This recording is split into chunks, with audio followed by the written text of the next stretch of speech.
की 5 वर्ष भरत शेठच्या मंत्रिपदाचा उपयोग हे तुम्ही आम्ही मंत्री म्हणून या ठिकाणी केला पाहिजे, अशा प्रकारची विनंती मी आपल्याला या ठिकाणी करतो. तुम्ही स्वतःला मंत्री समजा.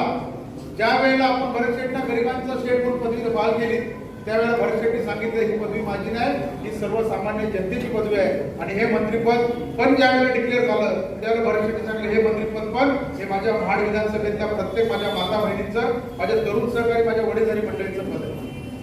मंडळी पद येत असताना कार्यकर्त्याला न्याय द्यायचं काम आपण या ठिकाणी करणार आहोत.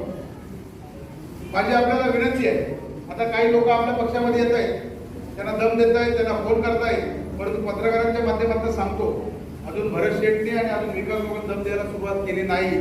जर दम द्यायला सुरुवात केली तर कायमचा बंदोबस्त मुंबईला लागला हे लक्षात ठेवा. म्हणून आमच्या कार्यकर्त्यांच्या वाटेला तुम्ही जाऊ नका. आम्ही आमच्या आई वडिलांनी आम्हाला शिकवलेलं आहे की आपला पाय जर का दुसऱ्या कोणाला लागला तर आपण पाया पडायचं आहे, परंतु दुसऱ्याचा पाय जर का आपला जर का त्याने आपला पाया पडलेला आहे तर मग तिथे त्याचा पाय ठेवायचा, पुढे जाऊन द्यायचा नाही आहे. म्हणून कुणाचं मोबाईल दुकान तोडायचं असेल, कुणाचं घर तोडायचं असेल, त्यावेळेला विकास गोगोले तुमच्या सोबत एक भिंत म्हणून आणि भरत शेठचा शिंदे साहेबांचा कार्यकर्ता म्हणून त्यावेळेला तुमच्या सोबत रस्त्यावरती असेल, अशा प्रकारचा शब्द मी आपल्याला